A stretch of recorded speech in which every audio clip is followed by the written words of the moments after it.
할렐루야, 반갑습니다. 지난 한 주일간도 하나님 은혜 가운데 평안하셨습니까? 요즘에 참 많은 시끄러운 것 중에 하나가 뉴라이트, 역사 문제에 관한 거죠.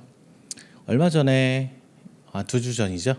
2주 전에 이제 저희 8.15 8월 15일 광복절이 있었어요. 이제 일제로부터 해방을 맞이해서 그걸 기념하는 날로 저희들이 지금 기념일로 지키고 있습니다. 여러 가지 얘기가 있겠지만 대한민국 헌법에 의해서 1919년 3.1절을 기점으로 대한민국의 독립을 선언을 인정할 것인가, 아니면 이제 일본의 패망 이후에 2차 세계대전 이후에 우리나라 독립을 국경일로 기념일로 정할 것인가, 이런 문제로 요즘에 시끄럽더라고요. 당연히 저도 대한민국은 여전히 존재했었고, 이전에 한 대한제국, 그리고 대한민국 민주공화국, 지금의 대한민국을 이어왔다고 저도 그렇게 배웠고 그렇게 알고 살고 있어요. 그런데 그렇게 생각하지 않은 사람들이 툭툭 튀어나오니까 시끄러운 것 같아요. 해방, 일본으로부터, 일제로부터의 해방 중요하죠.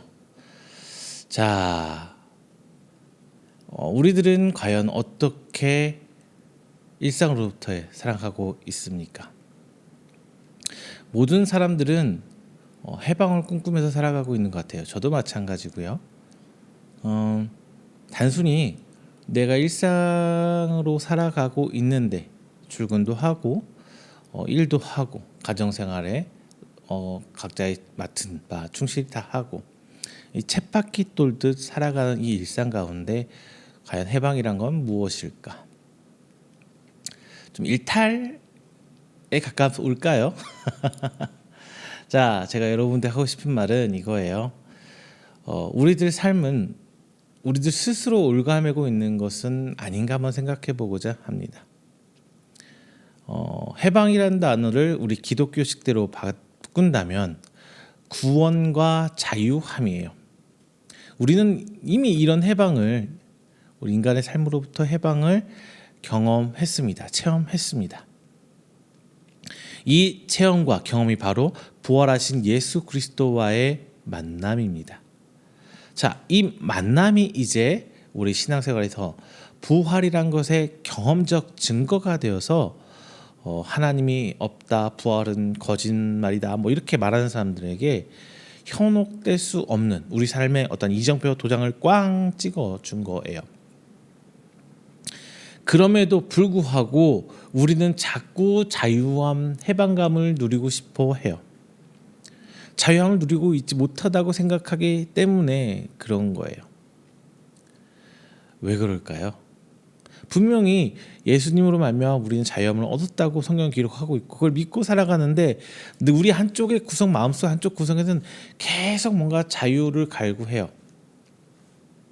우리는 오늘 그 부분을 좀 살펴보려고 합니다. 오늘 본문은요, 다윗의 시예요.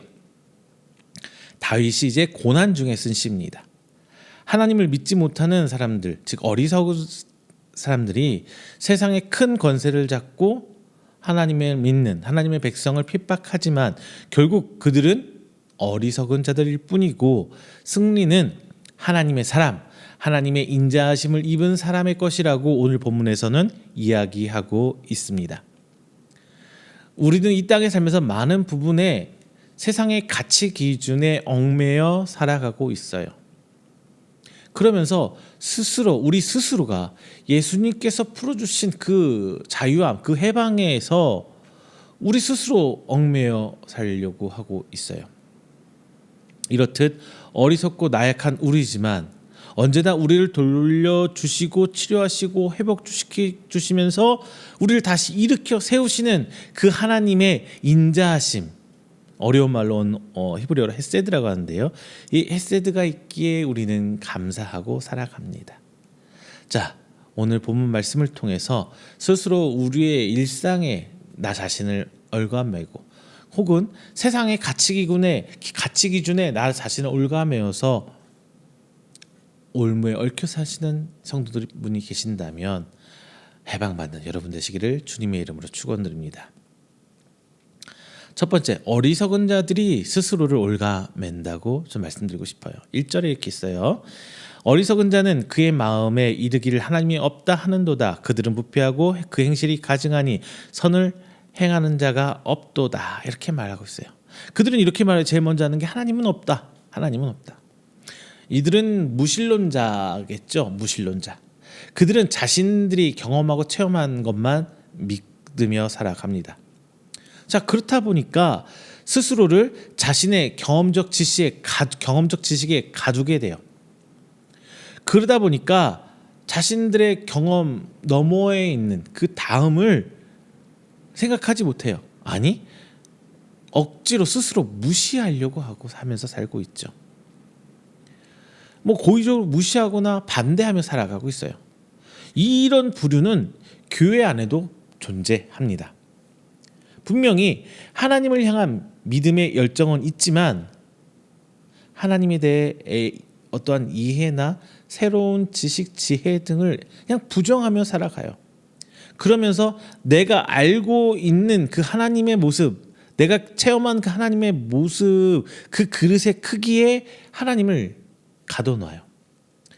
비록 하나님을 믿긴 하고는 있지만 자신의 어떤 이해를 넘어선 하나님을 부정하고 있는 거예요.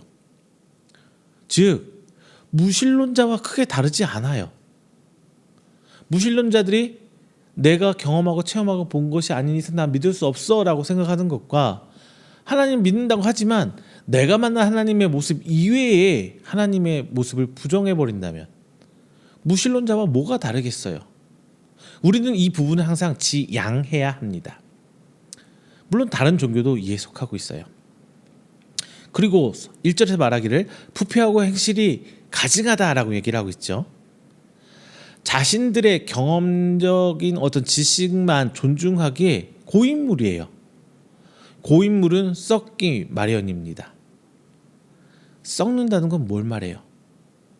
부패한다는 거, 썩어진다는 거. 즉 부패는 나 혼자 썩어서 없어지질 않아요. 확대시키죠. 우리 귤이나 사과, 과일 같은 거 보세요. 하나가 곰팡이가 쓰고 썩기 시작하면은 옆으로 자꾸 퍼져나가잖아요. 요즘에야 귤을 조금씩 사서 먹죠. 조그만 박스로. 근데 저 어렸을 때는 큼지막한 박스, 사과 박스만 하고 요만한 박스로 귤을 소위 말해 짝으로 사서 먹는다고 하죠. 저 어렸을 때 그렇게 큰 박스에 먹었었어요. 하나가 상하면은 주변 자꾸 변질되잖아요. 이런 식이죠. 내가 해보니 괜찮더라. 너도 해봐라. 이런 거. 내가 주일 예배 한번 빠졌더니 괜찮더라. 너도 빠져봐 괜찮아. 그러니까 교회 봉사, 성경 공부 피곤한데 한번 빠져도 돼. 별일 없으니까 너도 빠져도 괜찮아. 한번 빠지는 게 어때? 이런 분위기죠. 오히려 그렇게 안 하면은 바보로 봐요. 혹으로 봐요.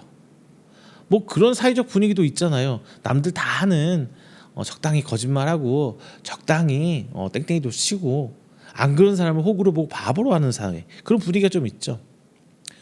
성경에도 그 예를 좀 찾아볼 수 있었어요. 먼저 아담에게 선악과를 거낸 하와. 자, 어때요? 그냥 내가 먹어보니까 안 좋고 괜찮아. 너도 먹어봐. 이렇게 아담도 사과를 먹게 되잖아요. 그렇다 보니 어때요? 절대적인 의의 하나님이신 하나님이 보시기에는 그냥 이 모든 것들이 다 가증한 걸 뿐이에요. 하와도 에덴 동산에서 쫓겨났지만 아담도 같이 쫓겨났고 뱀도 저주 받았잖아요.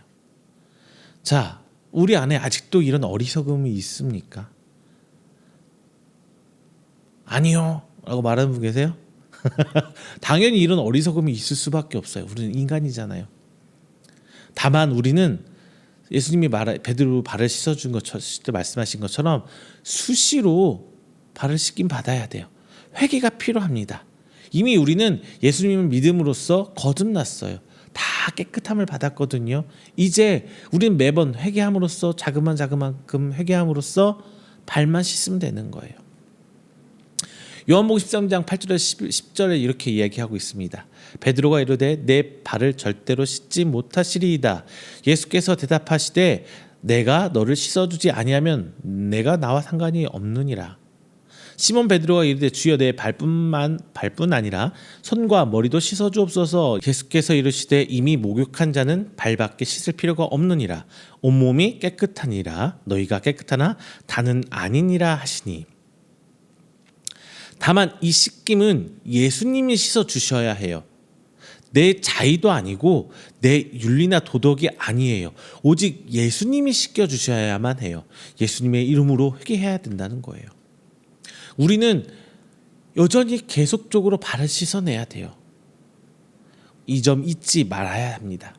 그리고 이제 세 번째로 선을 행하는 자가 없도다 이렇게 얘기해요. 선을 행하는 자가 없다. 여기서 선은 윤리적, 도덕적 어떤 선행을 말하는 게 아니에요. 오직 하나님 보시기에 옳은 그 선을 이야기하고 있습니다. 우리는 여기서 좀 착각하면 안 돼요. 다만 하나님의 선은 윤리적, 도덕적 선과 좀 많이 교차하는 부분이 있어요. 이렇게 합집합이 생기는 부분이 분명히 있단 말이에요. 이렇듯 하나님의 구원의 사역에서 종종 예외적인 상황이 있긴 하지만 이것은 하나님의 절대명령, 십계명령을 기준으로 하면 뭐 1계에서 1에서 4계명 상황에서 특별히 하나님께서 직접 개입하는 시는 사역이 진행 중에 어떤 충돌되는 상황에 예외적으로 발생하긴 해요. 하지만 우리가 모두 알다시피 우리 삶에서 율법의 모든 상황에서 하나님 앞에 대치될 수밖에 없습니다. 이제 이것을 하나님의 은혜로 품어주신 것이에요. 즉 하나님 앞에 인간의 선이란 불가능하다는 거예요. 자, 두 번째, 우리 어리석은 인간이 스스로 올가맨다고 말씀드렸죠. 이제 두 번째는 그 올가맨 올무를 하나님께서 해방시켜 주신다는 거예요. 자, 2절 볼게요. 여호와께서 하늘에서 인생을 굽어 살피사 지각이 있어 하나님을 찾는 자가 있는가 보려 하신즉. 자, 지각이 있는 사람 어떤 사람이냐? 지혜로운 사람이에요. 앞서 어리석은 자와 어떻게 전면적으로 대치되고 부딪히는 단어예요. 그리고 이 사람은 하나님을 찾는 사람입니다. 지혜로운 사람이라는 게 결단코 어떤 완성된 지혜로운 사람이 아니에요. 성경에서 말하는 지혜로운 사람은 어떤 현자라든가 모든 지식을 다 알고 있는 똑똑한 사람, 뭐 현명한 사람 이걸 얘기하고 있는 게 아니라 하나님을 찾으려고 하는 사람, 하나님을 찾고자 하는 사람을 지혜로운 자라고 이야기하고 있습니다. 하나님께서 찾는 사람은 선함을 이뤄낸 사람을 찾는 것이 아니에요. 권력자는 더군다나 아닙니다. 더군다나 부자는 더 아니겠지요. 하나님께서 찾는 사람은 지혜로워서 하나님을 찾는 사람입니다. 하나님을 찾는 그 이유 자체가 지혜롭기 때문에 하나님을 찾는 거지 완성된 지혜로운 자를 하나님이 찾는 게 아니라는 거예요. 우리는 요거 뒤바뀌면 안 돼요. 하나님께서 복 주시는 자가, 하나님 앞에 복된 자가 열심을 내고 헌신을 하고 막 헌금을 하고 뭘 막 해서 그런 사람을 찾아서 하나님 복 주시는 게 아니라 하나님을 찾아갔더니 하나님께서 이런 복도 주시고 저런 복도 주시고 지혜도 주시고 함께 동행도 해주시고 치료도 해주시고 우리를 새 힘도 얻게 해주시고 다시 일어서게 해주시는 거예요. 그거를 우리는 헷갈리면 안 돼요. 전후관계가 헷갈리면 안 돼요. 이게 전후관계가 바뀌어버리면은 내가 이렇게 하나님이 이렇게 해주시는 자기를 세우는 신앙이 돼요. 아니에요. 하나님을 믿었더니 하나님께서 이렇게 해주시는 거지 내가 이렇게 해서 하나님께서 이렇게 해주시는 건 아니라는 겁니다.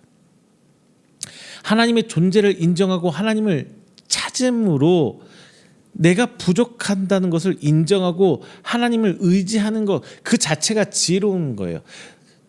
바꿔 말하면 내 부족함, 내 죄를 인정하는 사람이 지혜로운 거예요. 그래서 내 죄를 인정할 줄 아는 사람은 어떤 사람이에요? 겸손할 줄 아는 사람. 겸손한 사람이 지혜로운 거예요. 잘난 척하고 뽐내고 내가 남보다 나은 걸 우월함을 느끼고 이런 사람이 아니라 내 부족함을 인정하는 사람. 세상은 어때요? 제가 예전에도 몇 번 말씀드렸는데 세상은 갖춰진 사람을 찾아요.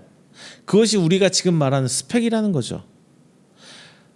하나님이 찾는 사람도 분명히 스펙은 존재합니다.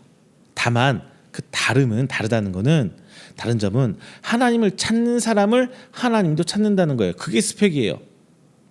다른 거 안 봐요. 내가 잘생겼는지, 키는 얼마나 큰지, 머리는 얼마나 똑똑한지, 내가 가진 학력은 얼마인지, 이런 거 보는 거 아니에요.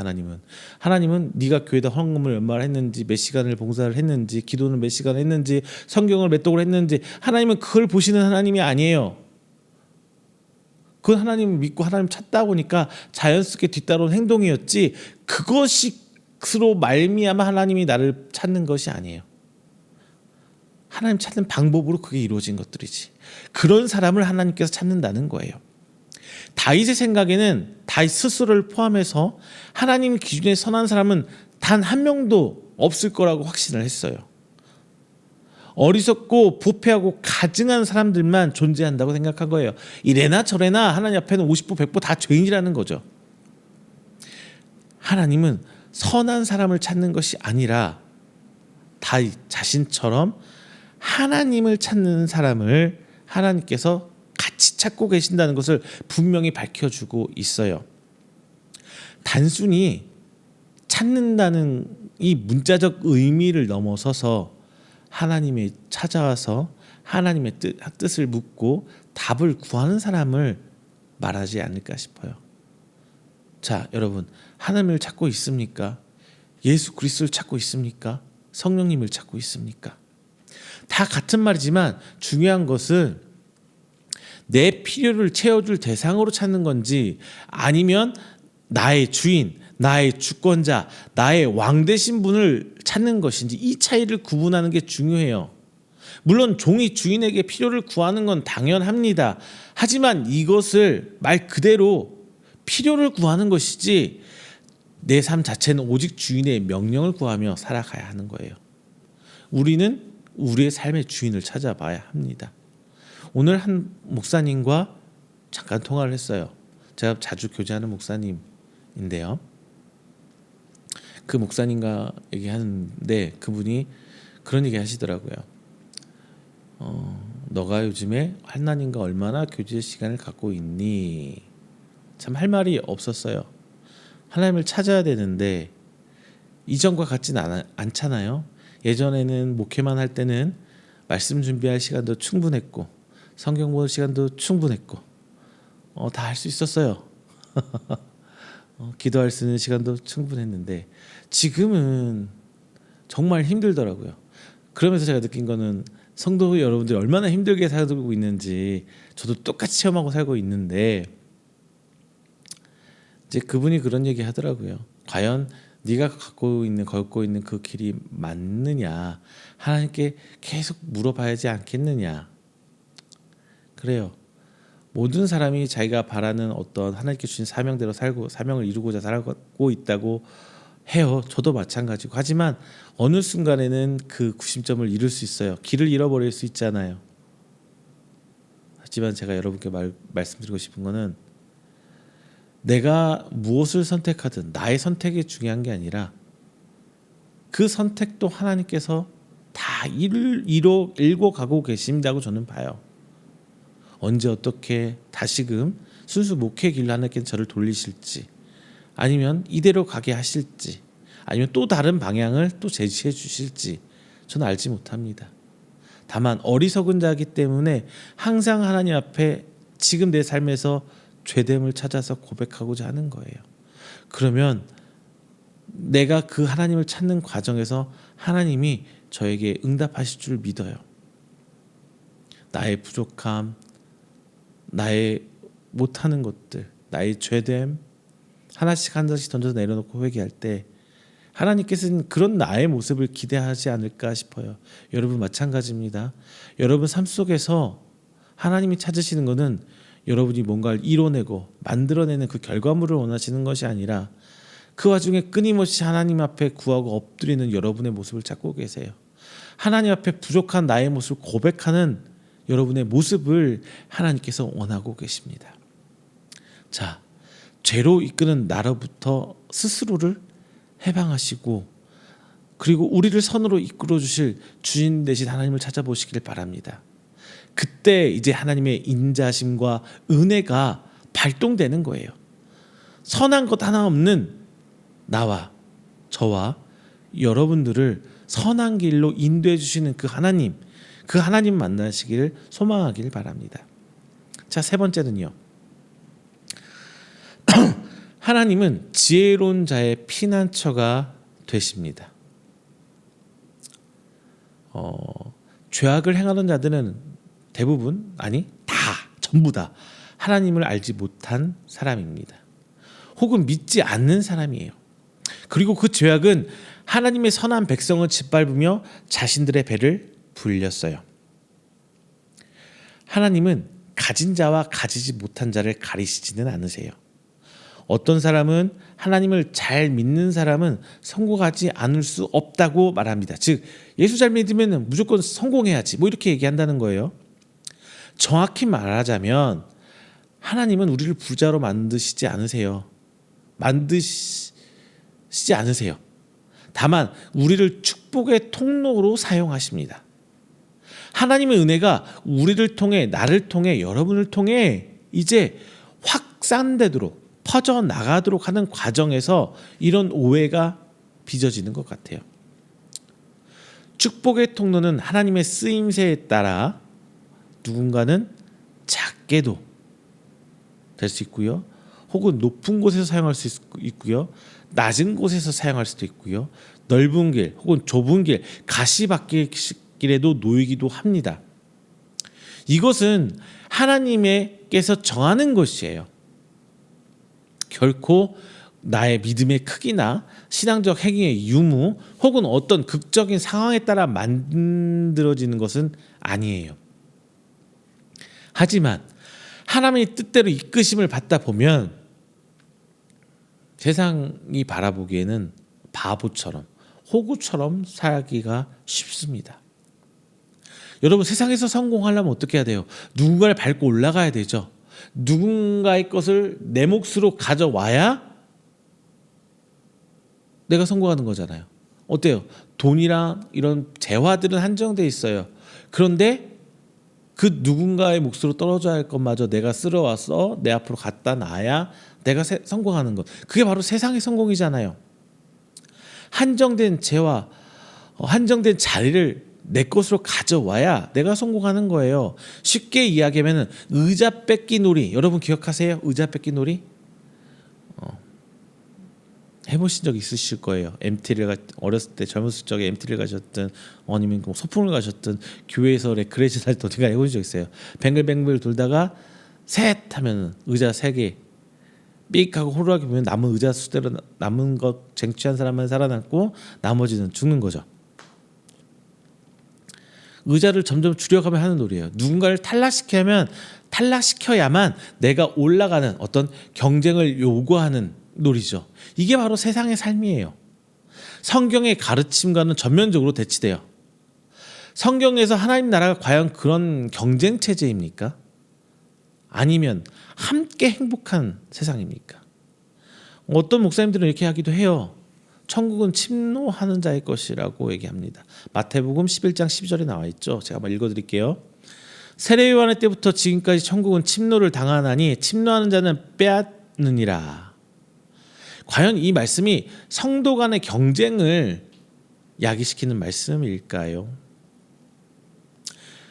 이 말씀은요, 복음을 들으나 회개하고 있지 않는 이 유대인들에게 하신 말씀입니다. 이미 자신들만 하나님의 백성이라는, 그리고 교만에 빠지고 율법주의적 사고방식에 젖은 유대인들이 천국을 향해 어서 빨리 회개하고 천국의 백성이 되라는 어떤 공격적인 예수님의 선포예요. 천국을 향한 적극적 회개와 적극적으로 하나님을 찾아 묻고 순종하라는 말씀입니다. 어떻게 이 말씀이 성도 간의 경쟁을 유발하는 말씀이라고 볼 수 있겠습니까? 오히려 성경은요, 약자를 절대 보호하고 있어요. 약한 사람을 보호하고 있어요. 그리고 이 어려운 상황 자체를 하나님의 시험 혹은 연단의 과정으로 아주 예쁘게 포장해주고 있잖아요. 달란트 비유에서도 결코 5달란트 남긴 자만 어떤 편애하는다는 느낌을 받을 수 있어요? 아니죠. 포도밭의 일꾼 비유에서도 절대로 일찍 일한 일꾼들을 편들지도 않았어요. 반대로 2렙돈을 드린 그 이 과부, 그리고 혈루증 여인을 칭찬하셨습니다. 앞서 말씀드린 것처럼 죄악을 행하는 자는 하나님의 백성을 잡아먹는 이 죄인으로 4절에서 얘기합니다. 4절 말씀드릴게요. 죄악을 행하는 자는 다 무지하냐? 그들이 떡 먹듯이 내 백성을 먹으면서 여호와를 부르지 아니하는도다. 심지어 이 어리석은 백성은 사람들의 백성의 주인된 하나님조차 무시한 채 찾지 않는다고 밝히고 있어요. 지금 세상이 딱 그렇잖아요. 성도를 호구 취급하고, 그러니까 모든 성도라는 게 아니에요. 제대로 하나님 믿고 말씀대로 살고자 하는 그 성도들이에요. 이 성도를 호구 취급하고 이용하고 약자로 밟으면서 하나님을 두려워하고 있진 않아요. 오히려 떳떳하게 이 모든 것을 자기 것으로 쟁취하고 있어요. 다만 우리 성도들이 기억해야 할 것이 있습니다. 이때 우리가 그들을 두려워한다면 패배예요. 오히려 그들이 하나님을 두려워하고 하나님 백성된 우리를 두려워하기 위해서는 그들 앞에 우리가 당당해져야 돼요.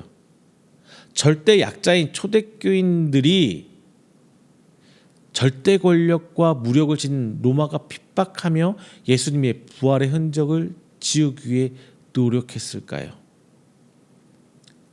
왜 초대교인들은 아무 가진 거 없었잖아요. 다 잡히고 죽고 사자밥이 되고 뭐 십자가에 못 박혀 죽고 목베임 당하고 다 죽잖아요. 핍박받으면서. 그런데 로마는 계속적으로 예수님의 흔적을 막 지우려고 해요. 왜일까요? 바로 그들이 이런 핍박 아래 당당했기 때문이에요. 그 당당함이 로마에겐 두려웠어요. 죽음 앞에서도 그들은 하나님을 찬양했고 예수 그리스도의 가르침을 따랐고 성령님의 인도하심 아래 그들은 이겨냈어요. 그리고 당당하게 천국에 입성했습니다. 역사적으로 번쩍번쩍 이 철기 청동기 기억하시죠? 철기를 소지한 블레셋이 굴러온 돌이고 훈련된 군사도 없고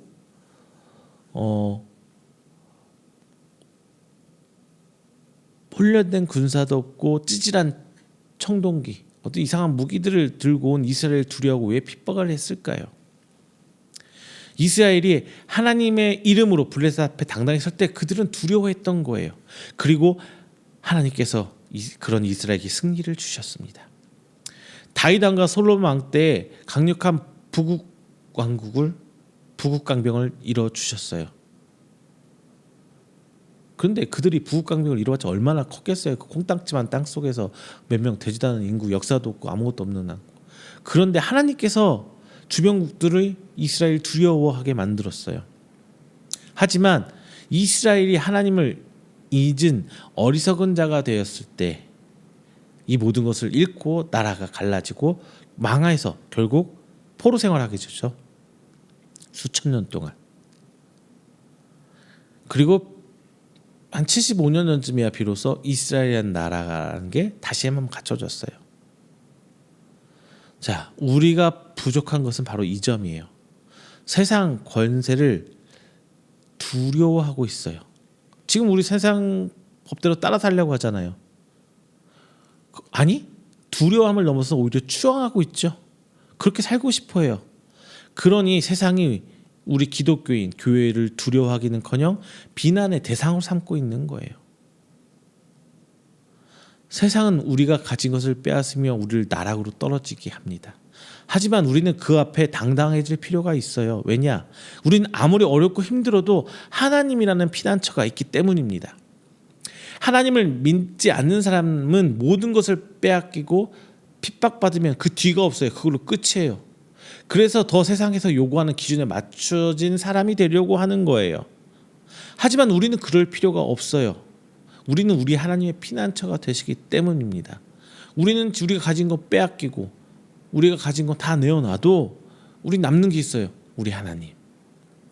우리는 이 땅의 백성이 아닙니다. 하나님 나라 천국 백성이에요.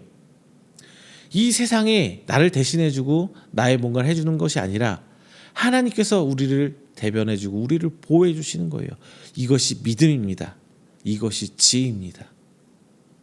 이것이 바로 우리 삶에서 우리가 가져낼 수 있는, 쟁취할 수 있는 해방인 거예요. 말씀 뵙겠습니다. 예수님께서는 이미 우리 죄를 위해 핍박받으시고 피 흘려 죽으셨어요. 그렇기 때문에 우리는 예수님의 부활과 함께 자유함을 얻었습니다. 자유함을 허락받았어요. 하지만 세상이 우리에게 다시 올무를 메어내고 있어요. 아니, 내 스스로 내 자신을 세상의 올무를 갖다가 나한테 씌우고 있어요. 이건 어리석은 행위죠. 본문은 말하기를 이것은 어리석은 자의 전형적인 형태예요. 우리는 이미 허락받은 자유가 있기에 하나님만 찾으면 되거든요.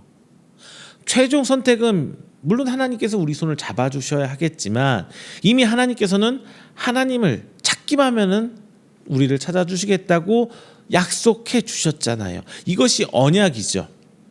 왜라는 질문 자체가 필요 없습니다. 하나님께서 그러시겠다고 약속하셨기 때문이에요.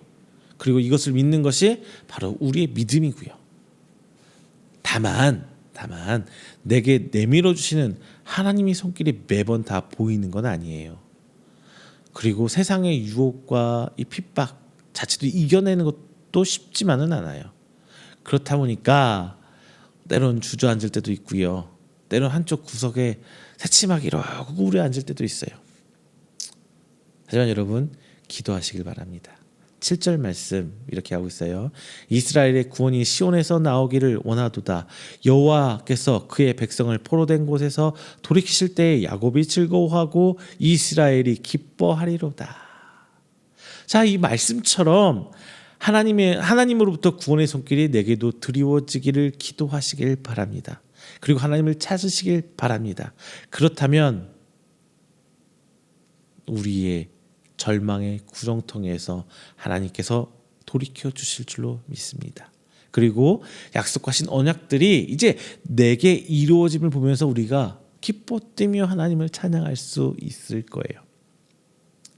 나를 세상으로부터 해방시켜 주신 하나님, 나를 죄로부터 자유함을 얻게 하신 그 예수님, 나를 세상의 핍박으로부터 이길 힘을 주신 이 성령님, 이 삼위 하나님께서 주신 자유함과 이 해방의 기쁨을 맛보는 여러분 되시기를 주님의 이름으로 축원드립니다. 기도하겠습니다. 사랑이 많으신 하나님 감사 영광 돌립니다. 오늘 말씀 귀한 말씀 함께 나눴습니다. 우린 살면서 우리 스스로 올무에 매일 때가 너무나 많습니다. 세상이 만들어놓은 그 올무를 우리가 직접 우리의 목에 걸어놓고 살고 있습니다. 주님, 이 어리석은 자의 모습이 저희들이 되지 않도록 하여 주시옵소서. 깨닫고 이 올무를 하나님을 찾음으로써 풀어내는 저희들이 되게 하여 주시옵소서. 물론 그 길이 힘들고 어려울 줄 압니다. 다만 하나님께서 내가 힘들어할 때, 내가 어려워할 때, 내가 두려워할 때 우리를 찾아주시고 우리를 일으켜 세우실 줄로 믿사오니 하나님 그 간섭하심, 그 엄청난 구원의 역사를 우리에게 베풀어 주시옵소서. 그리하여 이 땅 살아가는 동안에 자유함을 누리는 저희들이 되게 하여 주시옵소서. 세상을 향해 승리의 나팔을 불 수 있는 저희들이 되게 하여 주시옵소서. 비록 우리가 세상에 나아가 이 모든 말씀 알고 있음에도 불구하고 힘들고 힘들어 주저앉습니다. 주님, 그때마다 우리가 일어설 수 있는 새 힘 허락하여 주시옵소서. 이 모든 말씀 살아계신 예수님의 이름으로 기도드립니다. 아멘.